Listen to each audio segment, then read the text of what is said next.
उम्मीद करती हूँ आप सभी स्वस्थ होंगे। आज की इस कक्षा में आपका स्वागत है। मैं हूँ अंजू, आपकी हिंदी अध्यापिका। प्यारे बच्चों, आज की इस कक्षा में हम अपनी हिंदी पाठमाला नई स्वाति पाठ 5 नीम के बारे में पढ़ेंगे तथा नीम कविता को समझने की कोशिश करेंगे। प्यारे बच्चों, जो हमारा पाठ नीम है वह एक कविता है, तो आज हम उस कविता को समझेंगे तथा उसके बारे में अच्छे से जानेंगे। सबसे पहले बच्चों मुझे एक बात बताओ, क्या हमें पेड़ लगाने चाहिए? अगर लगाने चाहिए तो क्यों लगाने चाहिए? पेड़ों से हमें क्या मिलता है? प्यारे बच्चों, आप सभी को पता है कि हमें अधिक से अधिक मात्रा में पेड़ लगाने चाहिए। पेड़ हमें प्राणवायु देते हैं। अगर हम पेड़ नहीं लगाएंगे तो हमारा जीवन, जो हमारी धरती है, उसकी हरियाली खत्म हो जाएगी और हमारा इस धरती पर रहना संभव नहीं हो पाएगा। इसलिए हमें हमेशा अधिक से अधिक पेड़ लगाने चाहिए। बच्चों, अब हम देखते हैं अपनी कविता को। सबसे पहले हम कुछ शब्द अर्थ हैं उनके बारे में बात करेंगे। बच्चों, ओझा होता है झाड़ फूंक द्वारा इलाज करने वाला। ये कुछ शब्द हैं जो हमारी कविता में आएंगे, जो कठिन हैं, जिनका अर्थ मैं आपको बता रही हूँ। निम्बोरी, निम्बोरी होता है बच्चों नीम का फल या बीज। नाज, नाज होता है अनाज, जो अन्न के कण होते हैं उनको हम नाज बोलते हैं। खातिर, किसी के लिए, किसी के लिए कोई भी काम करना बोल देते उसकी खातिर, तो मतलब उसके लिए यह कार्य करना। अब चलिए बच्चों, अब हम अपनी कविता को पढ़ते हैं।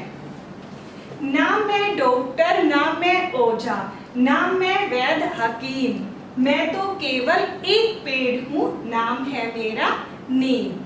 प्यारे बच्चों, यहाँ पर नीम अपने बारे में बताता हुआ कहता है कि ना तो मैं डॉक्टर की, मैं डॉक्टर भी नहीं हूँ, ना मैं ओझा, ओझा होता है अभी हमने पढ़ा झाड़ फूंक द्वारा इलाज करने वाला, कि ना मैं झाड़ फूंक के द्वारा इलाज करता हूँ, ना मैं वैद्य हकीम, वैद्य हकीम होता है बच्चों जो जड़ी बूटियों के द्वारा कोई भी दवा या औषधि तैयार करता है, कि मैं ना तो वैद्य हकीम हूँ, मैं तो केवल एक पेड़ हूँ, मेरा नाम नीम है।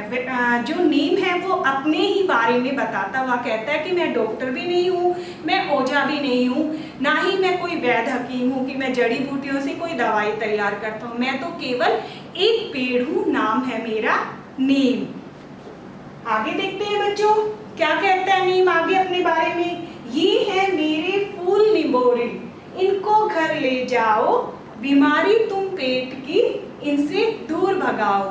बच्चों, आगे नीम अपने बारे में बताता हुआ कहता है कि ये है मेरे फूल निम्बोरी। निम्बोरी होता है बच्चों नीम का एक फल होता है, निम्बोरी।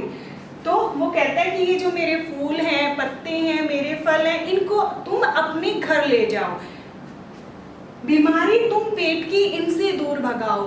नीम कहता है कि अगर तुम मेरे इन पत्तों को, फलों को खाओगे तो तुम्हारे पेट की बहुत सी बीमारी अपने आप ही ठीक हो जाएंगी, दूर भाग जाएंगी। मतलब जो नीम का पेड़ है बच्चों, वो हमारे लिए इतना गुणकारी है, इतना लाभदायक है कि उसके अगर हम फल पत्ते का सेवन करते हैं तो हमारे शरीर की अनेक बीमारियां अपने आप ही दूर हो जाती हैं, वो दूर भाग जाती हैं। तो नीम अपने ही बारे में, अपने ही गुणों की चर्चा करता हुआ हमें अच्छी अच्छी बातें बता रहा है। चलिए बच्चों, आगे हम देखते हैं अपनी कविता। नीम निम्बोरी की गुठली कुछ ऐसा तेल बनाए, उसी तेल के साबुन से हम फोड़े दूर भगाए। बच्चों, नीम आगे अपने बारे में बताता हुआ कहता है कि जो नीम निम्बोरी होती है, कि जो नीम का फल होता है, उसकी जो गुठली होती है उससे तेल बनता है और उसी तेल के साबुन से फोड़े फुंसी दूर हो जाते हैं। अगर हमारे शरीर पर कोई भी फोड़े या फुंसी होती है तो जो नीम का साबुन में तेल होता है उसका अगर हम प्रयोग करते हैं तो वो फोड़े फुंसी ठीक हो जाते हैं, वो हमारे शरीर से गायब हो जाते हैं। मेरी सूखी पत्ती डालो, ऊनी कपड़े नाच बचा लो, सूखी पत्ती के धुएं से मक्खी मच्छर दूर भगा लो। बच्चों अभी हमने पढ़ा था नाज का मतलब होता है अनाज, जो अन्न के कण होते हैं। अब नीम कहता है अपने बारे में कि मेरी जो सूखी पत्ती हैं, जो मेरी नीम की पत्ती होती है उनको अगर सुखा लो तो जो सूखी पत्ती होती है उनको ऊनी कपड़ों और नाज में डालने से, जो अनाज होता है उसमें डालने से उसमें कीड़े नहीं लगते।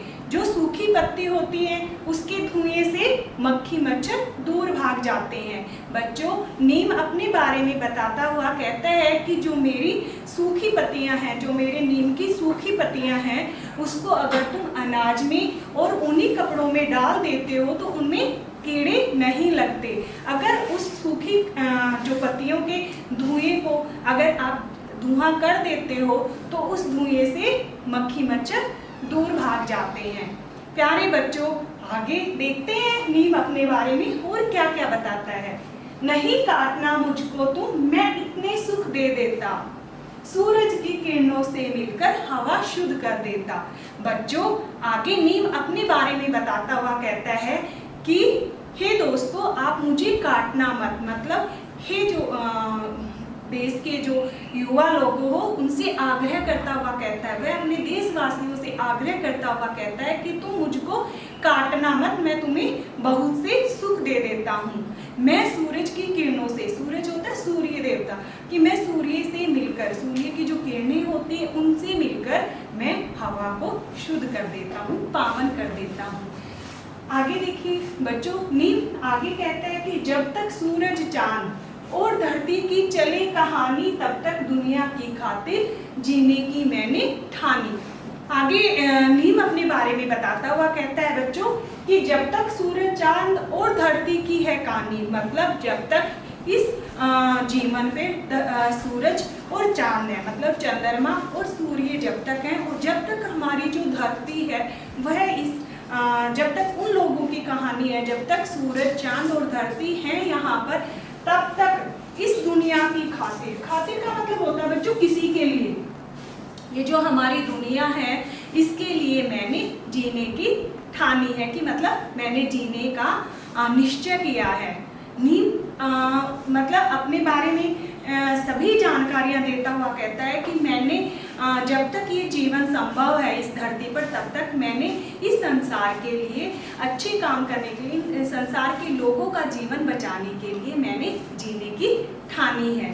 बच्चों आया समझ में नीम अपने बारे में बताता हुआ क्या क्या कहता है। हमने देखा नीम कहता है कि मैं डॉक्टर भी नहीं हूँ, ओझा भी नहीं हूँ, मतलब झाड़ फूक करने वाला भी नहीं हूँ, जड़ी बूटी बनाने वाला वैद्य हकीम भी नहीं हूँ, मैं तो केवल एक पेड़ हूँ। जो मेरे फूल हैं, फल हैं, जो मेरा निम्बोरी का जो फल है और जो मेरे नीम के पत्ते हैं उनको तुम घर ले जाओ और अपनी सारी बीमारियां दूर भगा लो। जितनी भी आपकी पेट की बीमारियां हैं वो सारी नीम के जो फल है उसको खाने से दूर हो जाती हैं। आगे नीम अपने बारे में कहता है कि जो मेरे सूखे जो पत्ते हैं उनके धुएं से मक्खी मच्छर दूर भगा लो, और जो सूखी पत्ती है उनको ऊनी कपड़ों में और अनाज में डालोगे तो वो भी कभी खराब नहीं होगा। उसके बाद नीम आगे कहता है कि जो मेरी अगर तुम मुझे नहीं काटोगे तो मैं तुम्हें इतने सुख दे दूंगा कि जो सूर्य है उसकी किरणों के साथ मिलकर मैं आपकी जो ये आप हवा लेते हैं, जो प्राण वायु लेते हैं, इसको शुद्ध कर दूंगा। आगे नीम कहता है कि जब तक इस धरती पर जीवन संभव है लोगों का तब तक मैं आप सभी के लिए, मतलब मैंने जीने की ठानी है, मैंने निश्चय लिया है, मैंने अपने आप से वादा किया है कि जब तक ये धरती चलेगी तब तक मैं लोगों को ऐसे ही सुख देता रहूँगा। तो बच्चों कैसी लगी आपको ये कविता? चलिए अब मैं आपसे कुछ प्रश्नों के उत्तर जानना चाहती हूँ। चलिए नीम अपने बारे में बताता हुआ क्या कहता है बच्चों? अभी मैंने कविता के माध्यम से आपको इतनी सारी बातें बताई, तो आप बताइए मुझे नीम अपने बारे में बताता हुआ क्या कहता है? बिल्कुल अच्छा, नीम कहता है कि मैं डॉक्टर भी नहीं हूँ, ओझा भी नहीं हूँ, वैद्य हकीम भी नहीं हूँ, मैं तो केवल एक पेड़ हूँ। अच्छा बच्चों ये बताओ जब हम सूखी पत्ती ऊनी कपड़ों में डालते हैं तो क्या लाभ होता है, उससे क्या फायदा होता है? बिल्कुल सही बच्चों, जब हम ऊनी कपड़ों में सूखी पत्तियां डालते हैं तो हमारे ऊनी कपड़े खराब नहीं होते, उनमें कोई भी कीड़े नहीं लगते हैं, वो हमेशा अच्छे ही रहते हैं, स्वस्थ सुरक्षित रहते हैं। चलिए बच्चों, एक क्वेश्चन का और जवाब दीजिए। दुनिया की खातिर नीम क्यों जीना चाहता है और कब तक जीना चाहता है?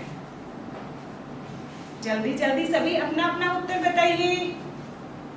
बिल्कुल सही, जो नीम है वो जब तक सूरज, चांद और धरती की कहानी है तब तक वह लोगों की रक्षा करना चाहता है, वह उनको सुरक्षित रखना चाहता है। वह जो सूर्य की किरणें होती हैं उनके माध्यम से हवा को शुद्ध कर देता है और हमारे शरीर की अनेक जो बीमारियां हैं उनको दूर भगाता है। उम्मीद करती हूँ बच्चों आपको नीम कविता अच्छे से समझ आ गई होगी। कविता से संबंधित जो कार्यपत्रिका व प्रेक्षेपण है वह आपको जल्दी ही दे दिया जाएगा। तब तक आप वीडियो देखिए, अभ्यास कीजिए। मिलती हूँ आपसे एक अगली वीडियो में एक नए विषय के साथ। तब तक घर रहिए।